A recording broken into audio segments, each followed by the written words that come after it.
Hello बच्चों। देखिए इस प्रॉब्लम में ये दिया गया है कि एक पार्टिकल है जिसका मास m है and it is at rest at the origin at time t equal to 0। So origin से मोशन स्टार्ट हो रहा है t इक्वल टू 0 पे and it is subjected to a force f naught e to the power minus b t. Exponential force है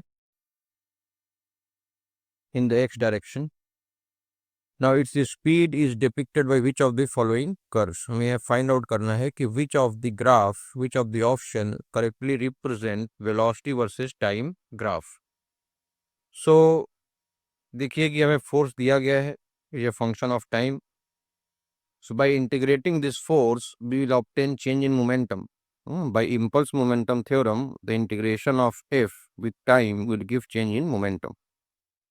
So change in momentum is mass velocity minus change in velocity, that is mass m into v minus u.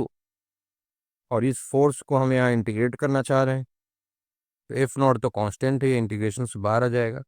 So it become e to the power minus b t d t and at t equal to 0 velocity was 0 and at t equal to t हमें b find करना है general time T पे.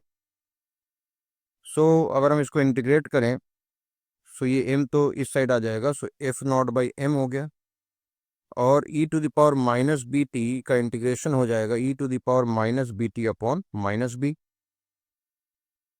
सो यहाँ से b बाहर ले लें, है ना. सो दिस अब पुट करें लिमिट को t एंड 0 को तो कुछ इस तरह का एक्सप्रेशन आ जाएगा, है ना. अब 0 पुट करेंगे तो e टू द पावर 0 की वैल्यू 1 हो जाएगी, तो कुछ इस तरह का एक्सप्रेशन आ जाएगा.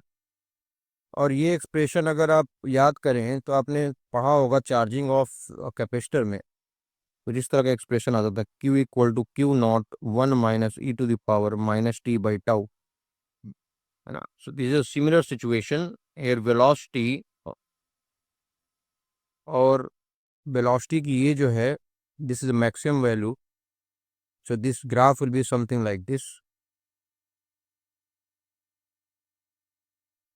या अगर आपको ग्राफ में आपने देखा होगा e to the power minus b t का ग्राफ इस तरह का कुछ होगा, ये minus e to the power minus b t है तो इसका ग्राफ ऐसे हो जाएगा, है ना.